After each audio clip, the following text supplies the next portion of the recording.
नमस्कार साथियों, कैसे हैं आप सभी? उम्मीद करता हूं कि आप स्वस्थ होंगे, सुखी होंगे और प्रसन्न होंगे।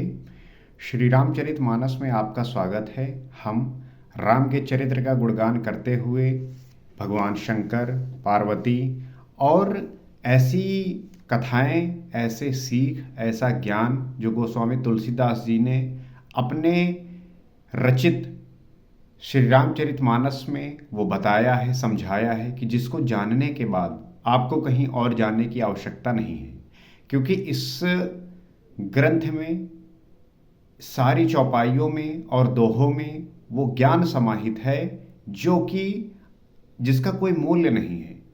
ये सब बहुमूल्य हैं और एक एक चौपाई और दोहे का जब आप चिंतन करते हैं, इसके बारे में पढ़ते हैं, समझते हैं, तो आपको वो सारा ज्ञान जो रहस्य है, गूढ़ है, समानता जो है दिखता नहीं है, ना मिलता है, आप उससे वंचित रह जाते हैं और पूरा जीवन जो है अज्ञानता में व्यतीत करते हैं, उससे छूट सकते हैं।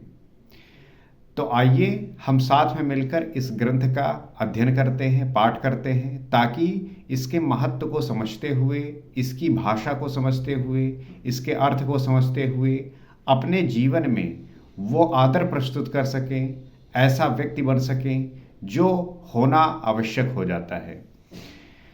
तो जैसा कि पिछले एपिसोड में हमने देखा कि माता पार्वती जो है अपनी माता से बातें कर रही हैं और वो कह रही हैं कि मैंने जो है एक स्वप्न देखा, उसके बारे में समझा रही हैं। करहि जाय तप शैल कुमारी, नारद कहा सुसत्य विचारी, मात पितहि मुनि यह मत भावा, तप सुख प्रद दुख दोष नसावा।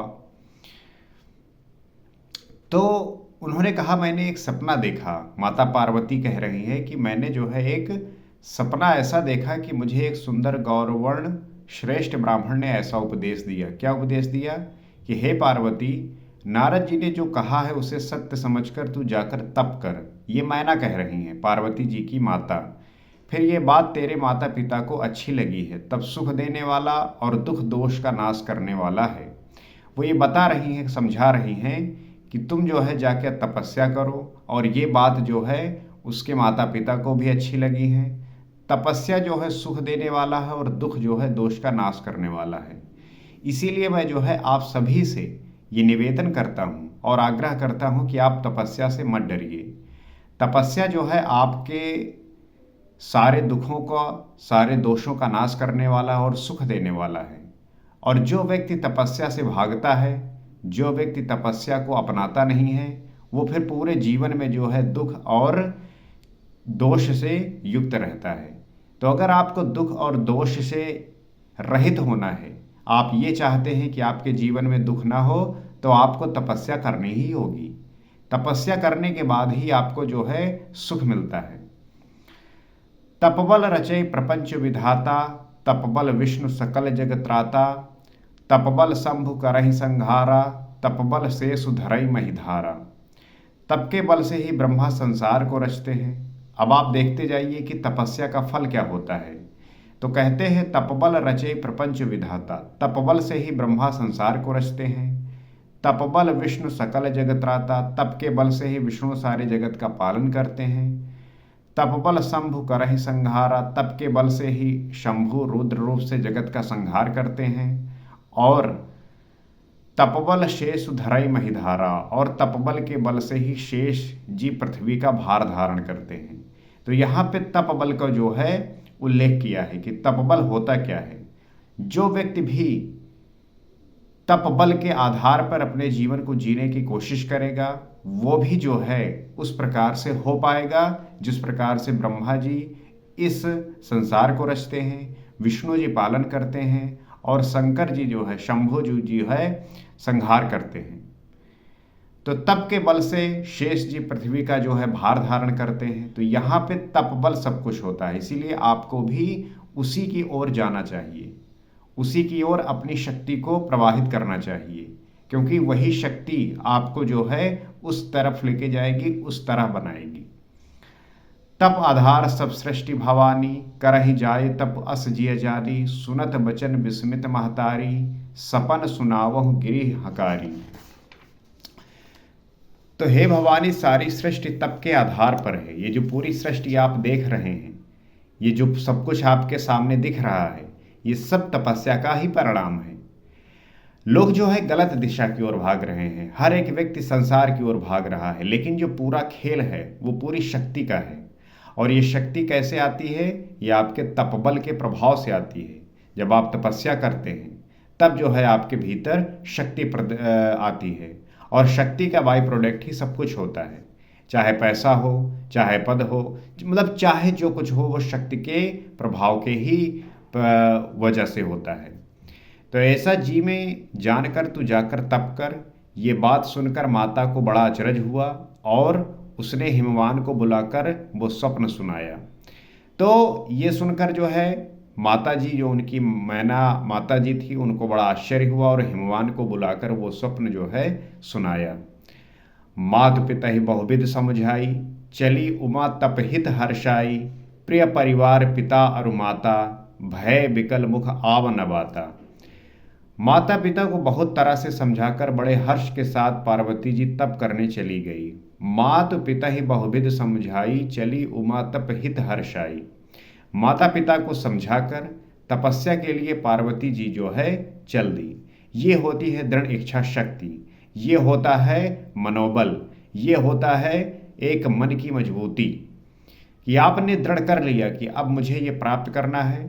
उसके लिए आपको किसी को भी छोड़ना हो, किसी का भी जो है त्याग करना हो, जो भी विषय वस्तु का त्याग करना है, सब कुछ छोड़कर अपने गोल की तरफ, अपने जो आपको प्राप्त करना है उसकी ओर लग जाना चाहिए। प्यारे कुटुंबी पिता और माता सब व्याकुल हो गए। प्रिय परिवार पिता और माता, भय बिकल मुख आव न बाता। व्याकुल हो गए, किसी के मुंह से बात नहीं निकली। जो इतना प्रिय हो, इतना अच्छा हो, अगर वो जब आपको छोड़ के जाता है तो आप फिर आपके मुंह से बात तक नहीं निकलती, आप बहुत ही ज़्यादा व्याकुल हो जाते हैं। उसी प्रकार से पार्वती जी थी, सभी की प्रिय थी, लेकिन जब उन्होंने ये ठान लिया कि मुझे तपस्या करना है, महादेव को जो है अपने वर के रूप में ग्रहण करना है, तो उस तपस्या के लिए जो है वो प्रिय कुटुंबी पिता माता सभी को छोड़ दिए, सभी को जो है छोड़कर तपस्या के लिए चल दी।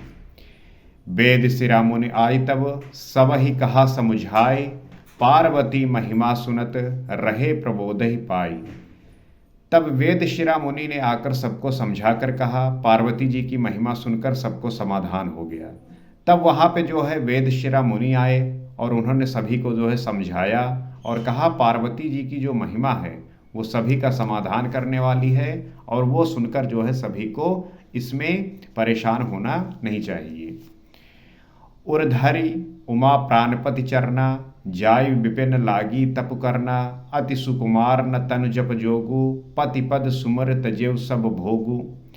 शिव जी के चरणों को हृदय में धारण करके पार्वती जी वन में जाकर तप करने लगी। सबसे ज़्यादा आवश्यक ये होता है कि जब किसी भी चीज़ को आपको प्राप्त करनी है तो वो जो है आप अपने हृदय में धारण कर लीजिए और उसको जो है पूरी श्रद्धा के साथ, पूरे समर्पण के साथ अपनी जो है सूरत लगा दीजिए। पार्वती जी उन्होंने भी वही किया। शिव जी के चरण कमलों को हृदय में धारण करके पार्वती जी वन में जाकर तपस्या करने लगी। पार्वती जी का अत्यंत सुकुमार शरीर तप के योग्य नहीं था, तो भी पति के चरणों का स्पर्श स्मरण करके उन्होंने सब भोगों को तज दिया। चूँकि जो है वो पर्वतराज हिमवान की पुत्री थी, बड़ी नाजों से पाली गई थी, सारी सुख सुविधाएं उपलब्ध थी, तो उनका शरीर जो है इस प्रकार की तपस्या के लिए तैयार नहीं था। लेकिन उन्होंने अपनी दृढ़ इच्छा शक्ति के प्रभाव से अपने आप को उस प्रकार से बनाया और सारे भोगों को त्याग कर तपस्या में लग गई। नित नव चरण उपज अनुरागा, बिसरी देह तपहि मनु लागा। संबत सहस मूल फल खाए, सागु खाई सत बरस गंवाए। स्वामी के चरणों में नित्य नया अनुराग उत्पन्न होने लगा और तप में ऐसा मन लगा कि शरीर की सारी बुध विसर गई। जब आप अपने लक्ष्य के प्रति समर्पित होते हैं तो फिर आप जो है अपने शरीर की सारी सुध-बुध भूल जाते हैं। तपस्या में आपको जो है धीरे धीरे मन लगने लगता है।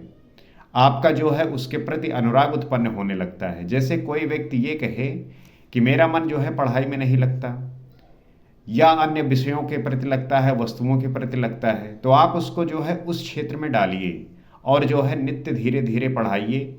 उसका धीरे धीरे उसके प्रति अनुराग उत्पन्न होगा और फिर धीरे धीरे जब उसका मन उसी में लग जाएगा तब वो उसके प्रति इतना सचेत हो जाएगा, इतना सावधान हो जाएगा कि वो अपनी सुध बुध भी भूल जाएगा। और जो वाकई में ऐसे व्यक्ति होते हैं वो सब कुछ भूल जाते हैं। खाना कब है, पहनना क्या है, सोना कब है, वो सब कुछ भूलकर सिर्फ अपने लक्ष्य के प्रति सब कुछ समर्पित कर देते हैं।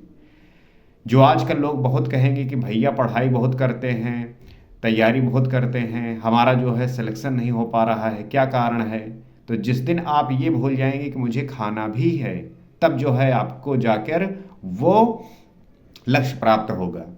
लेकिन आप तो यहाँ पे जो है 2 किलो चावल खा लिए, 1 किलो दाल पी ली और उसके बाद जो है आराम से सो रहे हैं।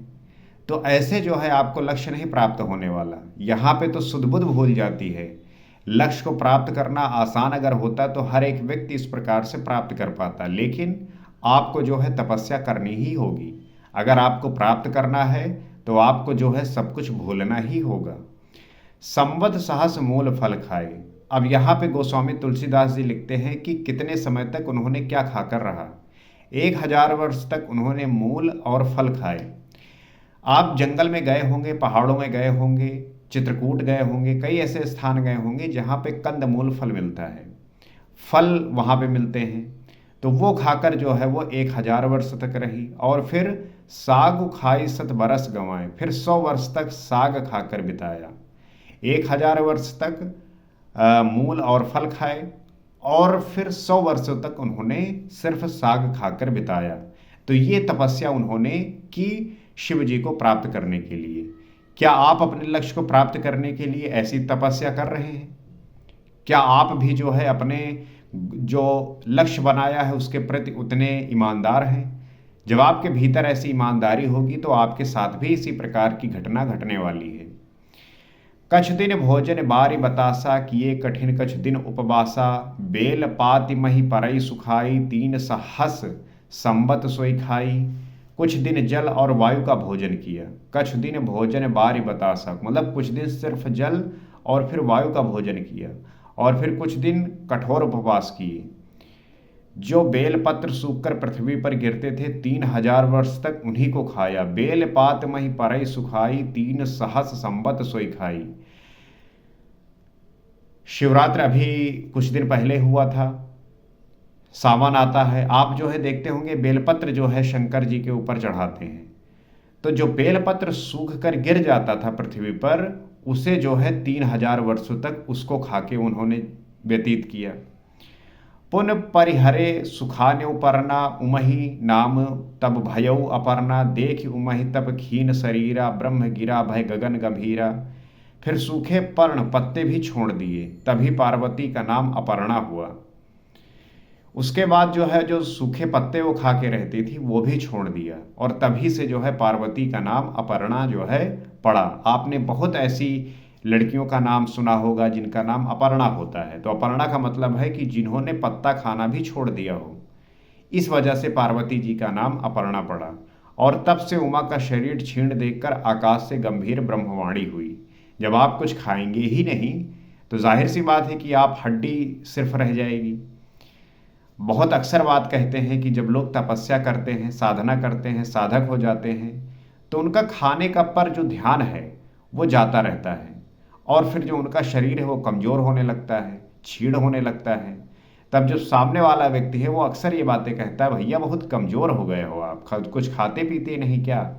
तो शरीर तो आपका यही बताता है कि आप किस प्रकार का अन्न खाते हैं। जिस प्रकार का आप अन्न खाएंगे उसी प्रकार से आपका शरीर दिखेगा। अगर आप अच्छा खाना खाएंगे तो आपका शरीर अच्छा दिखेगा, बुरा खाएंगे तो बुरा दिखेगा। जिस प्रकार का भोजन करेंगे आपका शरीर उसी प्रकार से बन जाता है। भयो मनोरथ सुफल तब, सुन गिरिराज कुमार, परिहर दुसह कलेश सब, अब मिली हैं त्रिपुरारी। हे पर्वतराज की कुमारी, सुन मेरा मनोरथ सफल हुआ। तो अब सारे असहाय क्लेशों को, कठिन तप को त्याग दे, अब तुझे शिवजी मिलेंगे। तो ये आकाशवाणी हुई। ऐसी तपस्या देखकर आकाशवाणी हुई और कहा गया कि तुम्हारा जो मनोरथ था वो अब जो है सफल हो चुका है, वो जो है प्राप्त होगा, और तुम जो है अब सारे जो असहाय क्लेशों हैं, जो तप हैं, उनको त्याग दो, तुम्हें शिव जी जो है अवश्य मिलेंगे। अर्थात तुम्हारा जो विवाह है अब शिव जी से ही होगा, ये आश्वस्त किया गया। अब इसके आगे की जो कथा है हम अगले एपिसोड में कहेंगे। इस कथा में जो आपने सुना, मैं आशा करता हूं कि इसका आनंद आपको मिला होगा, आपको आनंद आया होगा, और यही उद्देश्य है इस कथा का, इस पाठ का, श्री राम के चरित्र का।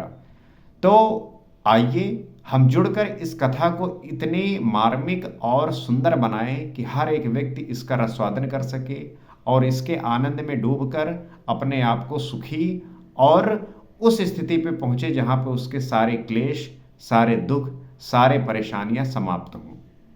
आज इतना ही। अगले एपिसोड में आपसे फिर मुलाकात होती है। सीताराम।